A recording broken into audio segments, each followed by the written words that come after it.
Bem, boa noite a todos. Hoje, além de nós aqui, nós vamos estar com centenas de amigos que estarão também com a gente pela internet. Então, nós estamos aqui hoje, para quem está me vendo aqui pela internet, pelo Facebook, está me vendo sem máscara, mas a minha está aqui do lado. Até agora há pouco eu estava com ela.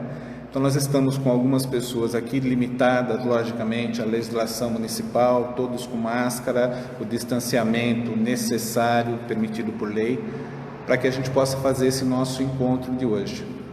Hoje, apesar de, logicamente, nós termos um tempo reduzido, nós vamos conversar um pouquinho para que a gente, pelo menos, tenha um pouco de noção sobre a depressão.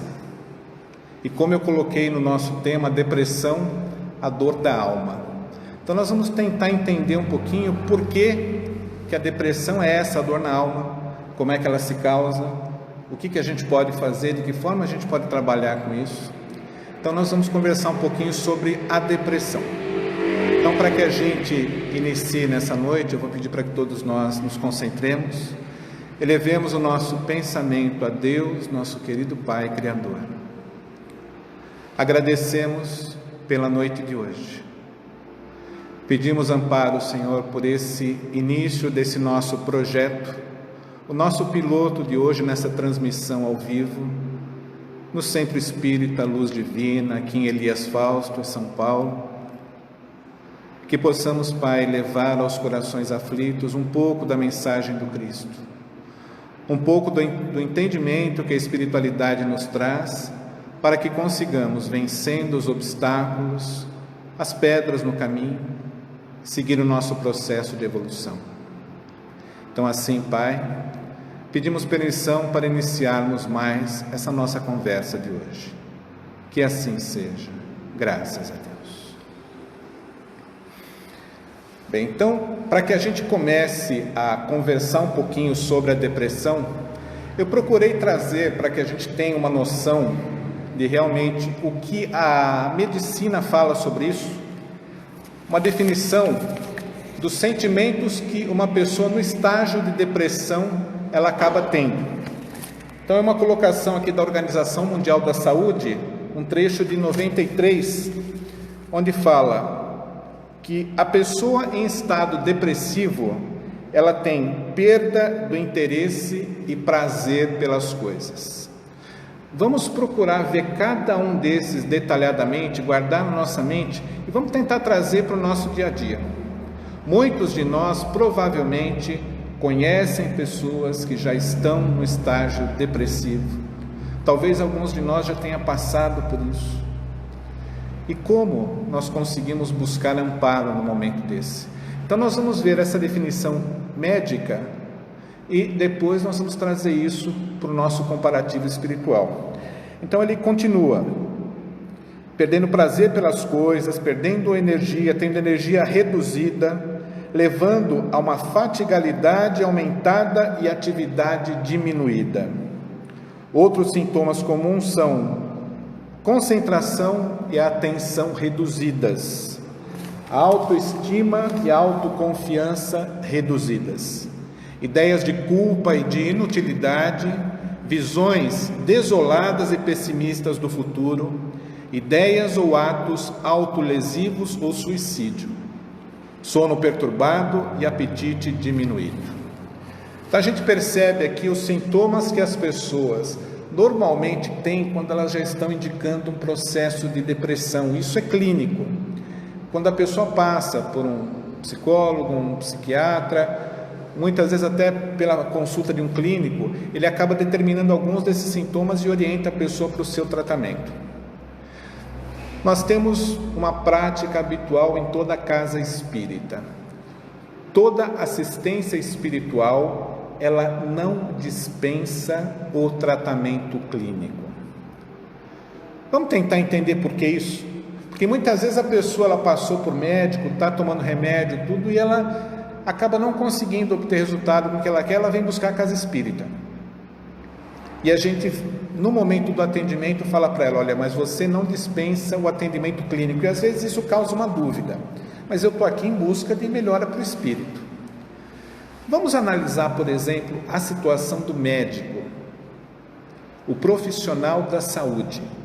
É o médico, é a enfermeira, enfermeiro, o auxiliar de enfermagem, o técnico, todos aqueles que estão trabalhando ali na estrutura para atender uma pessoa debilitada.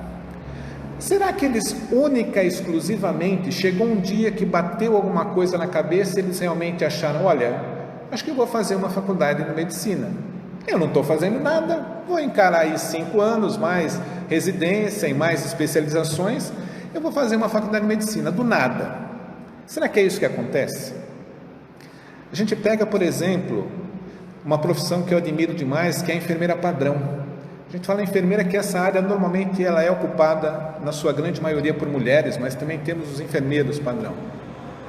Você pega uma enfermeira padrão, que está próxima do atendimento, próxima do paciente, ela dá uma assessoria extraordinária e entende muito das dificuldades que aquele paciente passa.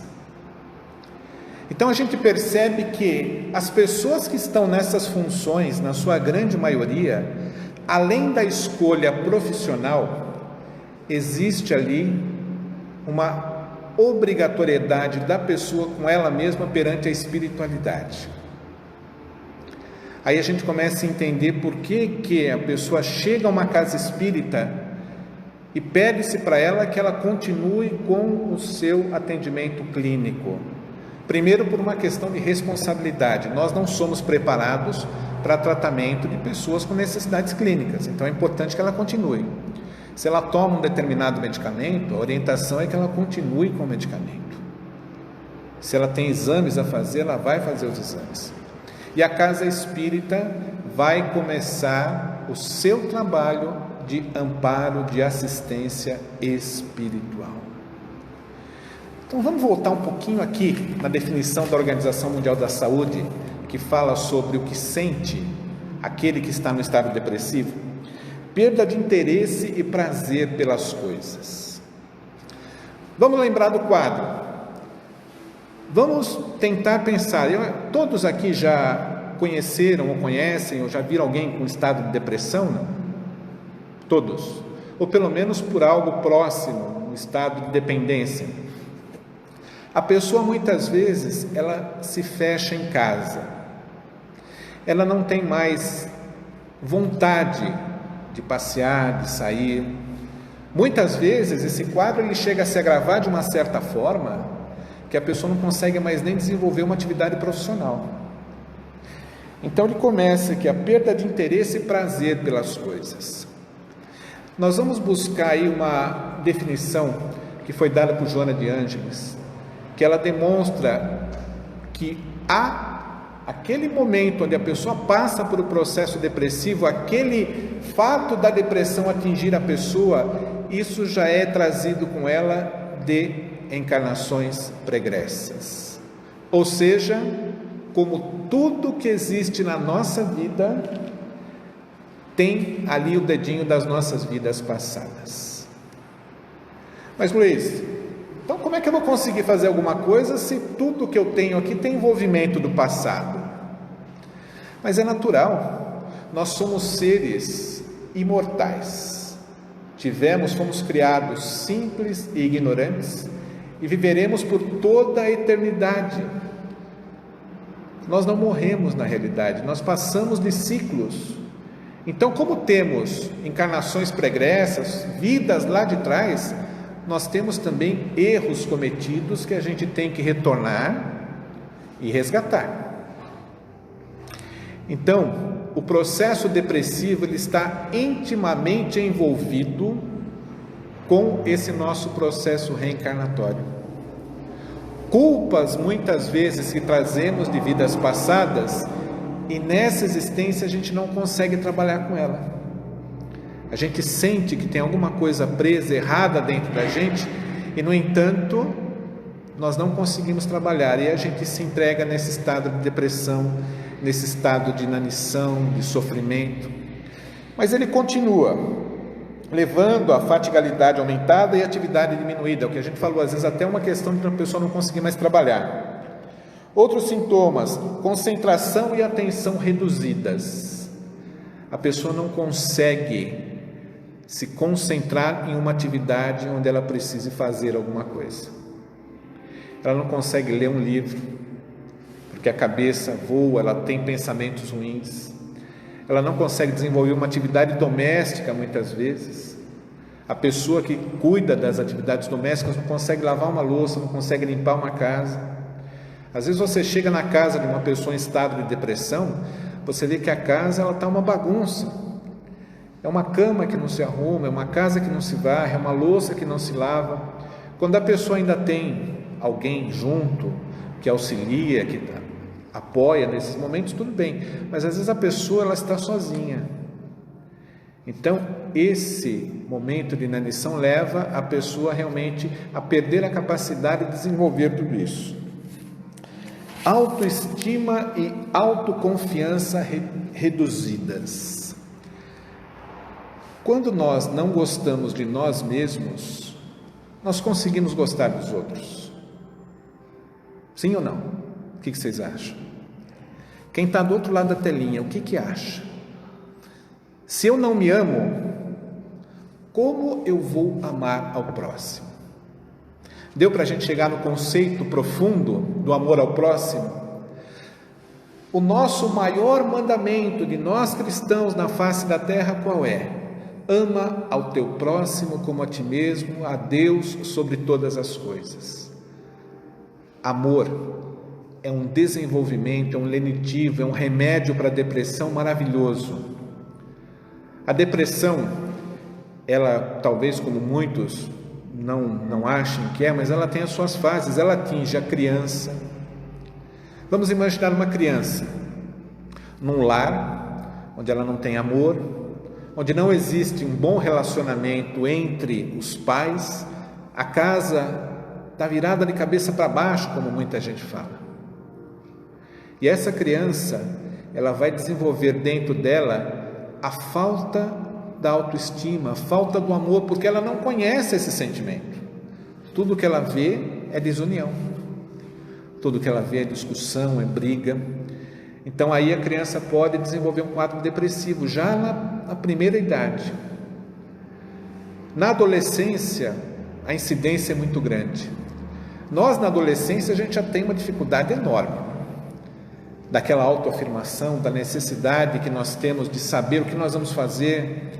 Antigamente, hoje ainda não se fala muito isso, mas antigamente muito se cobrava da gente: o que você vai ser quando crescer? Talvez por isso que eu não cresci muito. O que você vai ser quando crescer? A gente brincava ainda, tinha uma propaganda que falava: quero ser salsicha. Os mais antigos vão lembrar disso. Então, a cobrança nessa fase já é muito grande. Inclusive nós, adultos, muitas vezes agimos erradamente, cobrando muito de um jovem. E a gente esquece que a gente já passou por essa idade. Nós esquecemos que nós um dia fomos adolescentes, que passamos por essa fase da mocidade e que também não gostávamos de ser cobrados nas nossas atitudes. Olha que coisa! Às vezes eu me vejo enquanto pai, lógico, hoje meus filhos, o caçula já está maior que eu, já tenho meus netos, meus filhos já estão, 2 deles casados, o caçula já estudando, está com a gente agora em função da pandemia, mas também já tem sua vida sendo guinada ali para um lado bom, graças a Deus. Mas quando eram mais novos, quantas vezes a gente não se pega dando bronca neles por alguma coisa, que a gente esqueceu que passou pela mesma situação enquanto era jovem. E com o tempo a gente amadurece. A gente começa a reconhecer que se você não trata os problemas do adolescente com seriedade, a gente pode desencadear um processo depressivo muito grande. E um processo depressivo, ele está normalmente vinculado a um processo de obsessão. O espírito reencarna com seus débitos, com muita coisa boa que a gente fez sem dúvida, mas também existem as cobranças. E às vezes essa cobrança, conforme o estágio que a gente se encontre, ela faz parte até de um processo obsessivo. Quantos e quantos jovens que nós já ouvimos, que em função às vezes de uma namorada que desiste dele, ele comete um suicídio. E a gente olha a situação e fala, pô, mas isso é besteira, isso não é nada. Só porque perdeu uma namoradinha, não é essa frase que a gente ouve muito? E no entanto, para ele, naquele momento, é a coisa mais importante da vida e nós temos que respeitá-lo dentro desse seu conceito de importância. E aí a gente percebe como a nossa atitude também interfere no processo de depressão. O nosso tratamento com aquele que está junto de nós.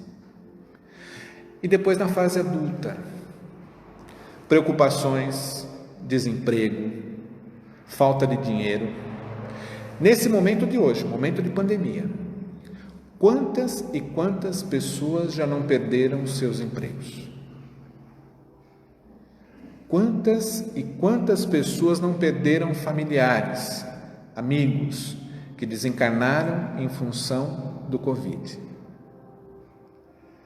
Quando a pessoa não tem uma estrutura emocional, psicológica, espiritual, ela se deixa levar por esse instante de sofrimento e acaba entrando também no processo de depressão. Então, o nosso papel hoje, nós que estamos aqui, juntos, buscando através de ensinamentos, de orientações, agirmos corretamente com aqueles que sofrem. Se eu tenho alguém dentro do meu círculo social, familiar, de amigos, que está passando por um problema, a minha obrigação enquanto cristão qual que é? Buscar esse meu amigo, buscar esse meu parente, esse meu vizinho. Pelo menos ouvir. Alguém aqui já passou por uma situação dessa, de querer alguém que ouvisse os nossos problemas? Isso é tão importante. A gente não precisa de mais nada. Eu estou com dificuldade financeira, falta comida na minha casa, mas naquele momento o mais importante para mim é ter alguém que me ouça. E o nosso papel enquanto cristãos, ele passa muito por esse aspecto, do saber ouvir aquele que precisa. Às vezes as pessoas chegam até a gente na casa espírita, eles querem ajudar. Ah, mas eu quero praticar caridade, eu sei que a caridade é importante. E aí você começa a conversar com a pessoa e num determinado momento você vê que ela tem pessoas ao lado dela que sofrem. E aí você pergunta, mas essa pessoa que sofre, o que você faz por ela? E aí eu gostaria de já entrar, já que a gente está na fase adulta, vamos buscar um pouquinho além da fase adulta, que é o idoso. O idoso demanda de nós uma atenção redobrada. É quase igual a atenção que a gente precisa dar para a criança, para o adolescente, que a gente fala que necessita da gente, do nosso amparo, do nosso apoio. O idoso também ele está nessa fase. Então, além desses problemas da fase madura, da fase adulta, da dificuldade financeira, do problema de não tratar bem com a morte, muitas vezes, nesse momento em que muitos estão perdendo a vida, o idoso, além de tudo isso, porque ele observa o que está à sua volta, ele tem a necessidade de atenção. É alguém que viveu uma vida inteira, muitas vezes, já trabalhou demais, cuidou de filhos, cuidou de netos, muitas vezes. A nossa realidade hoje, ela passa muito por isso como idoso. Muitas crianças hoje estão sob os cuidados dos avós, porque os pais precisam trabalhar. Então o idoso acarreta todas essas responsabilidades, e num determinado momento da vida, é natural que a gente não tenha mais a capacidade de cuidar. E aí é importante que a gente tenha quem cuide de nós. Um pai, uma mãe, que muitas vezes passa por um problema sério, uma doença. Hoje, quantos casos, já na idade mais avançada, na chamada melhor idade, muitos me falam, mas Luiz, eu queria descobrir por que é melhor idade. Dói tudo. Que raio de melhor idade que é essa? Mas a gente percebe que é uma idade onde, quando você trata bem, leva bem a vida, imagina como é a gente relembrar de tudo que a gente fez no passado. Se nós tivermos boas recordações, a gente vai ter uma velhice equilibrada e boa. mas muitas vezes nós relembramos de erros que nós cometemos durante a nossa existência. E isso leva ao idoso muitas vezes a um problema de perda de memória, como a gente viu que existe aqui, a própria Organização Mundial de Saúde já preconizou isso. A necessidade muitas vezes de receber atenção. Quantas e quantas vezes nós tratamos um idoso como se ele não fosse nada, como se ele não tivesse tido uma vida. Mas estou bravo, tá vendo? Olha, sujou tudo minha casa, não come direito, cai a comida. Quantas pessoas estão no dia a dia com o idoso e, logicamente, o idoso ele é restrito, os movimentos já são mais difíceis, a própria manipulação da alimentação ela já é mais complicada. Então é importante que a gente se recorde, porque quando nós somos filhos, nós somos tratados pelos nossos pais. Nada mais justo quando eles necessitam da gente numa idade avançada, fazermos o papel inverso. Meu pai, minha mãe, vem aqui, hoje quem vai cuidar de vocês sou eu. Isso é muito bonito da gente ver. Então, voltando para aquela pessoa que chega na casa espírita e ela quer fazer um trabalho assistencial, ela quer caridade. A gente orienta, olha, cuida daqueles que estão à tua volta primeiro. E se a pessoa entender o recado, ela vai ter uma ação caridosa muito grande, muito maior muitas vezes, do que ela talvez estivesse saindo, entregando cesta básica, entregando mantimentos, roupas, porque tem pessoas próximas dela que necessitam de auxílio. Então é importante que a gente perceba que, além desses períodos onde a depressão ataque com esses motivos, ou seja, a gente corre o risco da vida inteira, existe para nós o foco no tratamento do ser, no tratamento do paciente, no tratamento daquele próximo de nós que passa por um processo depressivo, que nós consigamos ajudá-lo, quando profissionais principalmente, de uma forma holística, olhar o ser integral. A pessoa que está com problema, ela não tem só um problema clínico, ela tem um problema social, ela tem um problema psicológico e ela tem um problema espiritual. Nós somos um ser único. Então, o tratamento que é dado, que é dispensado à pessoa que passa, o paciente que passa por situações desse tipo, de depressão, tem que ser esse tratamento mais amplo.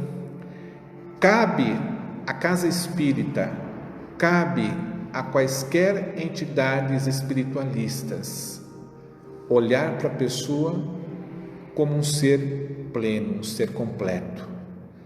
E passa por nós, espíritas, olhar aquele espírito que hoje habita esse corpo, mas que no passado traz consigo problemas que ele não está sabendo tratar hoje. A casa espírita, hoje ela já tem um tratamento direcionado para a depressão. Aqui também tem, né, Vilma? Não está fazendo ainda depressivo. Tem algumas casas que tem o tratamento de depressão, exclusivamente para pessoas que têm depressão. Semente de Luz aqui em Indaiatuba, ele tem esse tratamento. O tratamento é o seguinte, a pessoa não chega para lá e fala, olha, eu estou precisando tratar e chega no centro e é tratada. É exigido da pessoa que traga um encaminhamento médico, um relatório dizendo o quadro onde ela se encontra, o medicamento que ela toma, e aí ela vai passar por uma entrevista e vai ter um apoio espiritual. Talvez muitos dos que estão nos ouvindo também pela internet hoje, eles conheçam alguém que necessita desse tipo de trabalho. Então a Casa Espírita hoje disponibiliza uma assistência espiritual voltada exclusivamente para tratamentos depressivos. Por que a exigência do relatório médico? O que nós falamos no começo? A orientação de toda a casa espírita séria é que a pessoa não abandone o tratamento clínico. É muito importante que persista nele. E, do nosso lado, nós vamos entrar com assistência espiritual. E aí o ser começa a ser tratado na sua plenitude. Ele começa a ser bem tratado no seu âmbito social, porque é orientado à família, as pessoas em volta a amar aquele ser, a tentar compreendê-lo, dentro das suas limitações, dos seus problemas.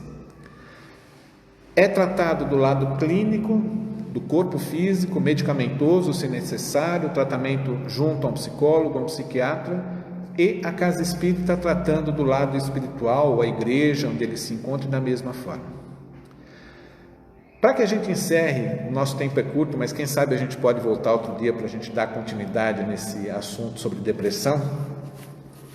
Tem um trabalho de uma psicóloga, doutora Ana Lídia Mafra, e ela separou um trecho de Eclesiástico 30, 22 a 25, que eu gostaria de reproduzir para vocês, que diz o seguinte: não entregues tua alma à tristeza, não atormentes a ti mesmo em teus pensamentos.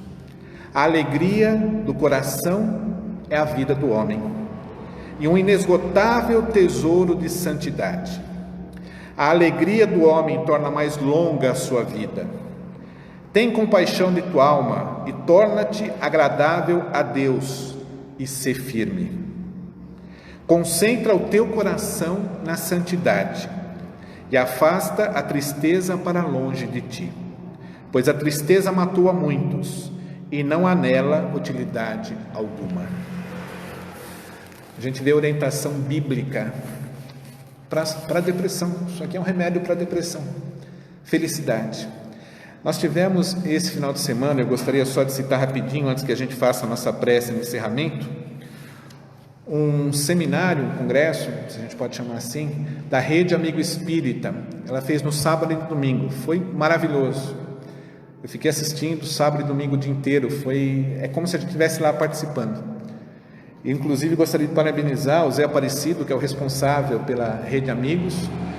O tema foi Amigo Espírita, Chico Xavier. Não podia ser melhor. Chico foi para nós um exemplo de vida. Quantas e quantas pessoas não chegaram até o Chico com depressão, prestes a cometer suicídio, e recebia dele atenção. A criança, o jovem, o adulto, o idoso, num abraço, ele tinha ali o seu remédio.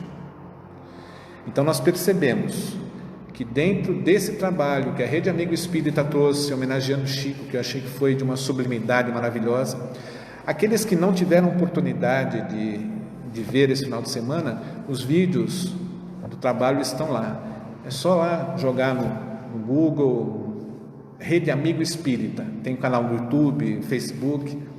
Inclusive aqui, hoje a nossa transmissão pelo Facebook, eu vou pedir para vocês, acompanhem o trabalho da casa, Centro Espírita Luz Divina, dá lá a sua curtida, acompanha todo o trabalho que a casa está desenvolvendo.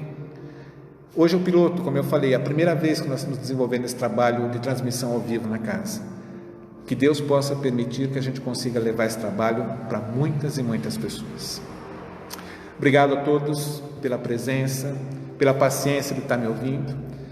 Então agora eu vou pedir para que a gente retome o nosso pensamento no Cristo. Pai amado, agradecemos pela noite de hoje. A nossa prece de encerramento hoje, ela vai se dedicar única e exclusivamente a um pedido. A todos aqueles que sofrem pela depressão. Ampare esses irmãos. Fortalece os seus corações. Que nesse momento essa energia, essa vibração de todos nós unidos chegue a cada um daqueles que sofrem, que possa vencer os seus desafios, tornando-se novamente uma pessoa feliz. Despeça-nos em paz, Senhor, em mais essa noite. Que assim seja. Graças a Deus. Obrigado a todos, muita paz.